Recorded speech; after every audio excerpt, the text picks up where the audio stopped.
প্রমাণিত হচ্ছে তুইও রেপিস্টদের খাতায় পড়ে গেলি। সঞ্জয় সন্দীপ ঘোষের মতো তোরও একটা রেপ রেপ ভাব, তোরও বান্টু খাড়া হয়ে যায়। হ্যাঁ প্রীতম, এই কথাতেই বলতে বাধ্য হচ্ছি, কেননা জাস্ট নিতে পারছি না তুই যেগুলো করছিস।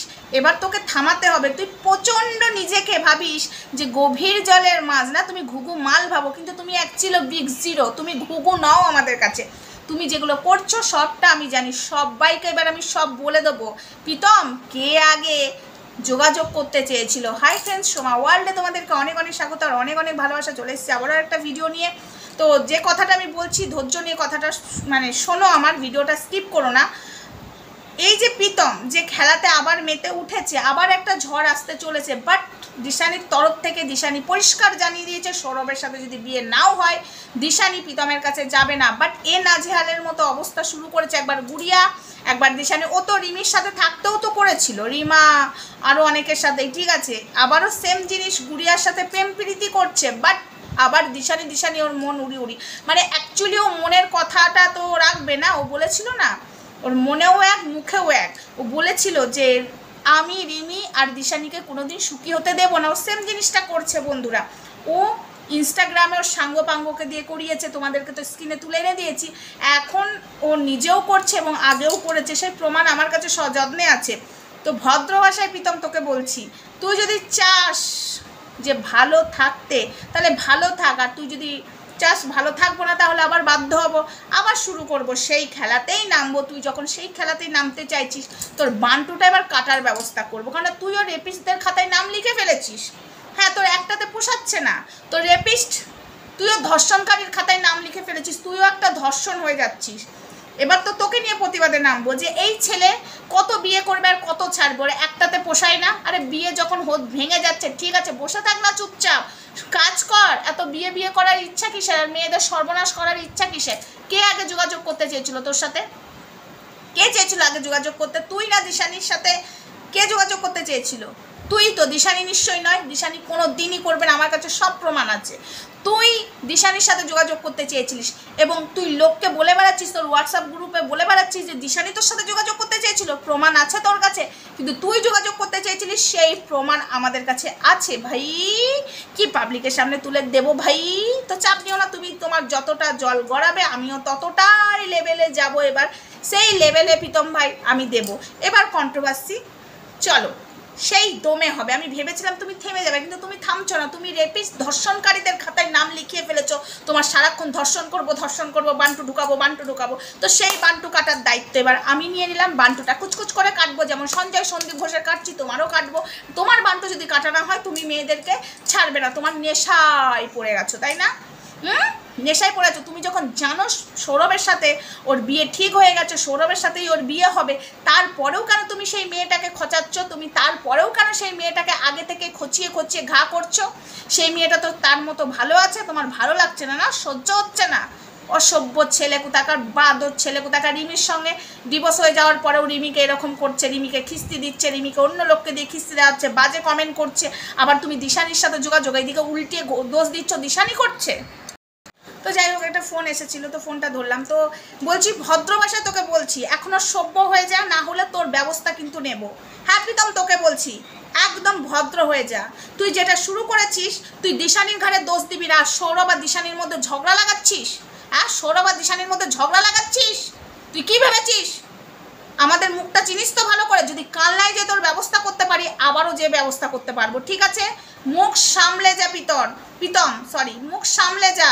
আর যেগুলো লোককে দিয়ে করাচ্ছিস আর নিজে করছিস, সেই দোষটা দিশানির ঘাড়ে তুলবি না, ঠিক আছে? দিশানির ঘাড়ে তুলবি না। আর একটা কথা সৌরভকে বলছি, সৌরভ তুমি এইটুকু বুঝতে পারছো তো, তোমার আর দিশানির সম্পর্কটা মেনে নিতে পারছে না এরা ঝগড়া লাগাতে চাইছে। এরা নিজেরা কোনোদিন সুখী থাকতে পারেনি এবং তোমাকেও সুখী হতে দেবে না দিশানির সাথে। তাই বলছি সৌরভ, তোমাকে কেয়ারফুল থাকতে হবে, তোমাকে সব বুঝতে হবে যে এরা ঝগড়ার সৃষ্টি করতে চাইছে, কারণ দিশানি এর সঙ্গে কোনো আলাপ যোগাযোগ নেই, কিন্তু এরা বোঝাতে চাইছে, এমন হাবভাব দেখাতে বোঝাতে চাইছে যে দিশানির সাথে প্রীতমের যোগাযোগ আছে, দিশানি করেছে, বাট নয়।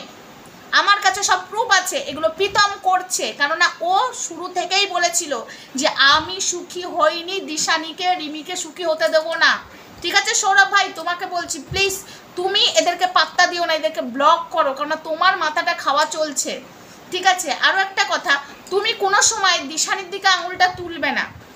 আমি জানি না কোনোদিন তোলো কি না, বাট আমি তাও বলছি দিশানির দিকে আঙুলটা কোনোদিন তুলবে না। কেন বলছি বলো তো?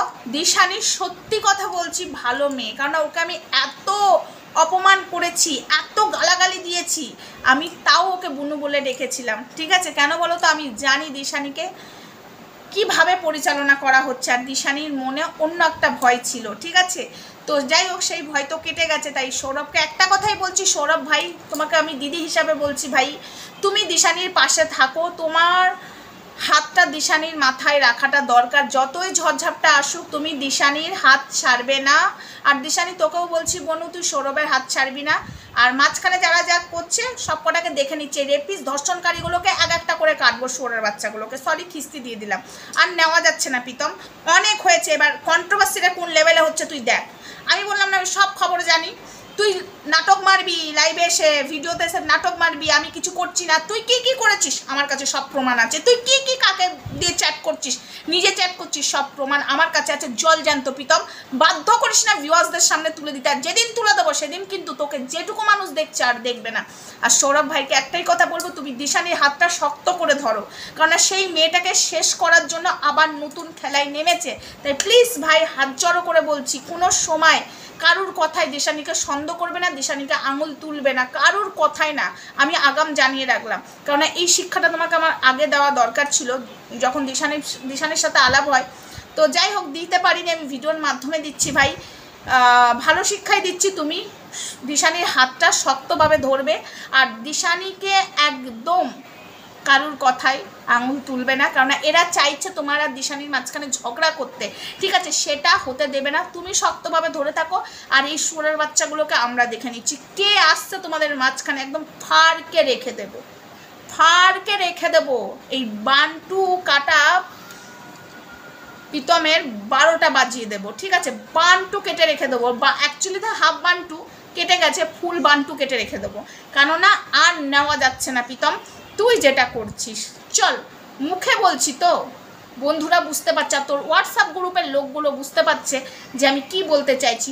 ওখানেই তো চলছে আসল রাজ, ঠিক আছে? মেসেজ করবে তুমি লোককে দিয়ে, আর দিশানির ঘাড়ের দোষ চাপকে সোজা করে দেবো প্রীতম।